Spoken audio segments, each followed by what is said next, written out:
बिस्मिल्लाहिर्रहमानिर्रहीम, अस्सलामु अलैकुम।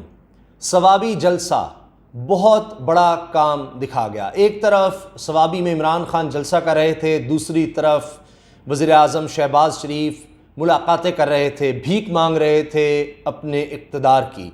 और जिस तरह कहते हैं कि बारिश का पहला कतरा, तो जनाब इतनी इत्तेहादियों की हुकूमत, इतने ज़्यादा इत्तेहादी मखलूत हुकूमत, उसमें बारिश का पहला कतरा एक इत्तेहादी साबित हुआ है और उसने वाज़े तौर पर इनकार कर दिया है साथ देने से। और जो बातें उन्होंने ऑफ द रिकॉर्ड मीडिया से की हैं वो तो और ज़्यादा हैरान कुन हैं कि अब पछता रहे हैं कि क्यों हमने अदम एतमाद में इमरान खान के ख़िलाफ़ जाकर अपने लिए इतना बड़ा नुकसान कर लिया। ये इत्तेहादी कोई और नहीं, ये वही हैं जो इमरान खान के साथ रहे और ख़ुद कहा कि जनाब जितने वादे इमरान खान ने पूरे किए किसी और ने पूरे नहीं किए। MQM खालिद मकबूल सिद्दीकी, उनकी मुलाकात हुई वज़ीर आज़म शहबाज शरीफ से और उसके बाद उन्होंने पहले तो सहाफ़ियों से कुछ बातें की, फिर मीडिया में आकर भी बहुत सी बातें की और वाज़े तौर पर नज़र आ रहा है कि वो तो अब कहते हैं कि इलेक्शन में ही चले जाएँ। यानी उन्होंने शहबाज शरीफ का साथ देने से इनकार कर दिया है। यहाँ तक मामला कैसे पहुँचे? ये सवाबी जलसा, ये जिस तरह से आप देखते हैं कि इंसान एक एक कदम लेता है और फिर आगे मंजिल जब आती है तो फिर एक ही कदम से वो उस मंजिल में दाखिल हो जाता है। तो ये एक तसलसल था, जिस तरह कौम निकली, हुकूमत को जिस तरह गिराया गया, उसके बाद अब इमरान खान साहब ने शेड्यूल दिया जलसों का, एक के बाद एक जलसा। हर आने वाला जलसा ज़्यादा पावरफुल, ज़्यादा तादाद में रिकॉर्ड तोड़ता है, चार्ज्ड क्राउड। और सवाबी के हवाले से इमरान खान साहब ने खुद जाकर कहा कि सवाबी आप इस्लामाबाद के करीब हैं, जब मैंने कॉल देनी है तो आप लोगों ने ज़रूर आना है। फिर खुद लोग कह रहे हैं कि ख़वातीन की इतनी बड़ी तादाद, जिस तरह से ख़वातीन ने शिरकत की है ऐसा कभी नहीं देखा गया, इतना ज़्यादा चार्ज्ड क्राउड सवाबी में। अब देखिए कि खैबर पख्तूनख्वा में जिस तरह से इमरान खान को सपोर्ट मिल रही है वो सबसे अहम इसलिए भी है कि ये इमरान खान साहब के लिए एक बड़ी तसल्ली की बात है कि जी खैबर पख्तूनख्वा में तो उनको बड़ी आसानी से 2/3 अक्सरियत नज़र आ रही है। बाकी अब मोमेंटम उन्होंने पूरे पाकिस्तान में वैसे भी बना लिया है, सारी सियासत इमरान खान के गिर्द घूम रही है। अब MQM को अपनी फ़िक्र लाहक हो गई है, वो ये कह रहे हैं कि जनाब हाँ जब भी हो सके हमें कोई मसला नहीं, हम इलेक्शन के लिए तैयार हैं। ये खालिद मकबूल सिद्दीकी साहब ने कह दिया है। फिर वो कहते हैं कि जनाब कोई मरदमशुमारी का कुछ हो जाए, एक हफ्ते के अंदर इस्लाहात भी हो सकती हैं, फ़ौरन इलेक्शन में चले जाएँ। और इस तरह की भी बात कर रहे हैं कि जनाब हमसे तो मैंडेट छीना गया हमारा, हम तो अभी भी तैयार हैं, इस तरह की बात है। लेकिन अब बहुत ज़्यादा वो डाउन फील कर रहे हैं। कभी कहते हैं जनाब मुश्किल फ़ैसले ले लें, हाँ ठीक है, लेकिन जनाब गरीब आदमी फ़र्क ना पड़े। तो उन्होंने भी वाज़े तौर पर शहबाज शरीफ को कह दिया कि जी मुश्किल फ़ैसला अगर आप लेंगे तो हम आपके साथ नहीं हैं, क्योंकि ये मुमकिन ही नहीं है कि जनाब आप कहें कि जनाब पेट्रोल मोटरसाइकिल वाले को हम सस्ता देंगे, गाड़ी वाले को हम महंगा देंगे। इसका मैकेनिज़्म बनाने में बड़ा वक्त चाहिए, बहुत मुश्किल है। इमरान खान साहब ने भी इसका सोचा था एहसास कार्ड का, लेकिन ये इतना मुश्किल काम था कि फिर हुकूमत गिराने की साजिश शुरू हो गई तो वो इस तरफ आगे ना बढ़ सके। तो ये हुकूमत तो अभी तक सिर्फ इस तरफ है। इस तरह की खबरें आ रही हैं कि जनाब वज़ीर जो हैं वो क्या रेट लगा, किसका कितने में रेट लगा, ये सारी बातें हो रही हैं। तो इन्होंने आगे क्या चलना है, अब अंदाज़ा लगाइए आप कि तकरीबन एक हफ़्ते की मोहलत MQM ने दी है एक तरह से शहबाज शरीफ को।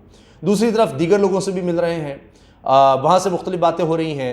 तो ख़ुद जिस तरह कहा गया कि जनाब MQM ने कहा कि जी हम तो अपोजिशन में बैठने वाले थे, लेकिन हमने देखा कि 20 लोग जब हमने सिंध हाउस में देखे तो फिर तो हमने कहा ये तो मामला ही और है। अब उनको गलती का भी एहसास हो रहा है, लेकिन बड़ी देर हो गई।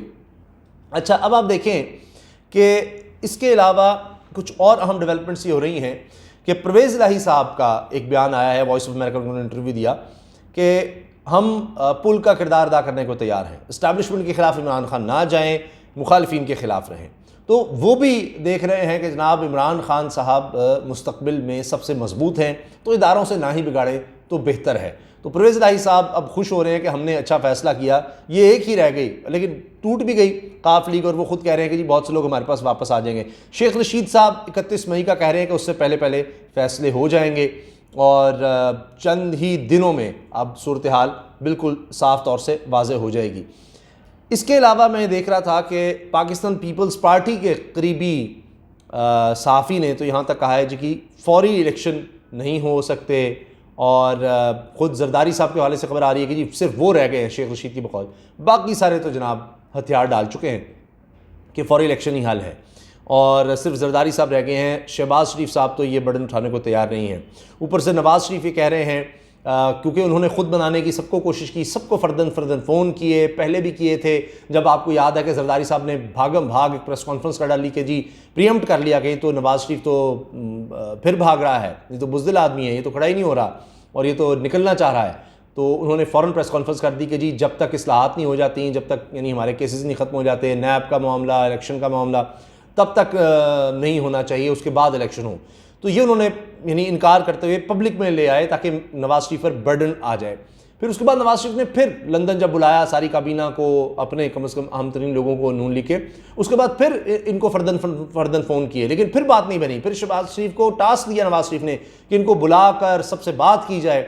उसमें भी शहबाज शरीफ साहब नाकाम नज़र आ रहे हैं कि किसी तरह से हम मुश्किल फ़ैसले लें तो हमारे साथ खड़े हैं, सारे निकल जाएंगे। वो नवाज़ शरीफ कहते हैं ना कि मुझे कहा था जी नवाज़ शरीफ कदम बढ़ाओ, हम तुम्हारे साथ हैं, पीछे से सारे गायब हो गए। कोई इनका वज़न उठाने को तैयार नहीं है।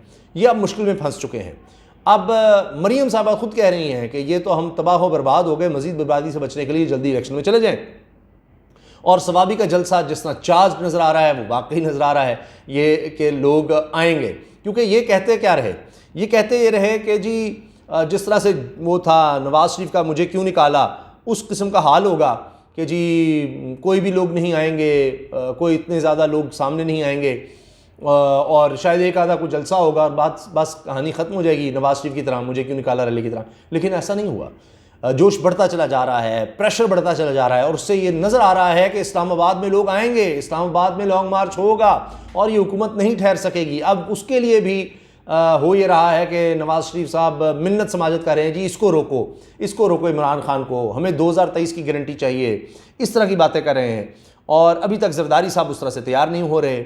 फिर नवाज़ शरीफ साहब ने कह दिया जी अगर इमरान खान को नहीं संभालना तो फिर इलेक्शन ही है। वो इलेक्शन खुद अब बात कर रहे हैं। शहबाज शरीफ को समझ नहीं आ रही कि कोई हमें सपोर्ट कर दे मुश्किल फ़ैसलों पर वो सपोर्ट उस तरह मिल नहीं रही। जरदारी साहब कह तो देंगे लेकिन बाद में खड़े होंगे। तो पहला जनाब खतरा है NQM, वो कह रहे हैं कि जी छोड़ो परे, निकलो यहाँ से। और इसके अलावा एक और चीज़ कि मरीम साहिबा जो हैं अब उन्होंने एक और कहानी शुरू कर दी है। वो क्या कह रही हैं कि जी जहर अगर किसी ने दिया तो इमरान खान के घर से होगा। वो ये नहीं कह रही कि इसका कोई इम्कान नहीं है, वो तो एक इतराफ़ी बयान सा है कि खुदा न खास्ता ऐसा कुछ हो सकता है। तो वो माहौल ख़राब करती चली जा रही हैं। बल्कि किसी ने बहुत खूब कहा कि एक तो इमरान खान साहब जलसा करते हैं, नून लीग को नुकसान पहुँचाते हैं इतने बड़े बड़े जलसे करके, और उसके बाद मरीम साहिबा नाकाम जलसे करके वो भी नुकसान पहुँचाती हैं, बदला लेना चाहती हैं, दिखाना चाहती हैं। अब आप देखें गुजरात में क्या हुआ, हेडलाइंस क्या बनी कि गुजरात में इन्होंने आतिशबाजी की और वहाँ पर फसलों को आग लग गई, वहाँ भी इन्होंने नुकसान कर दिया। नून लीग के लिए एक और मसला खड़ा हो गया, वहाँ पर लोग खिलाफ हो गए।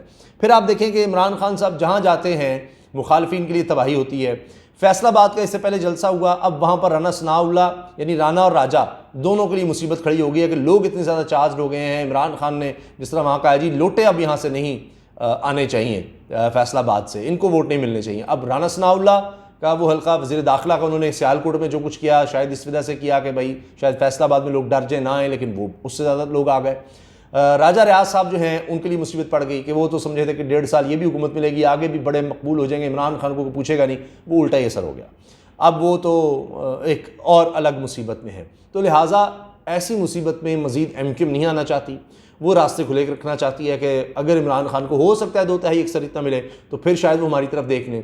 इसलिए अब वो उस तरह के सख्त बयानात भी नहीं दे रहे इमरान खान के ख़िलाफ़, और उस तरह भरपूर तरीके से वो कहते हैं ना जी सियासत, वो क्या कह रहे हैं, कह रहे हैं सियासत नहीं रियासत बचाओ, जिस तरह कहते हैं हम जमहूरियत के साथ हैं उसके लिए गए थे। फिर उन्होंने वही बातें शुरू कर दी हैं कि हमने तो रियासत बचाने के लिए सब कुछ किया, इलेक्शन करने हैं तो उस तरफ, और अगर उन्होंने मुश्किल डिसीजन लिए तो उनके साथ भी हम खड़े। तो हर सूरत में वो अब अपना रास्ता बना रहे हैं कि जनाब किसी तरह इमरान खान से कोई माफ़ी मिल जाए, हमसे गलती हो गई और आइंदा कोई सेटअप हो तो शायद इमरान खान हमें दोबारा कबूल कर ले। ये सूरत हाल बन चुकी है।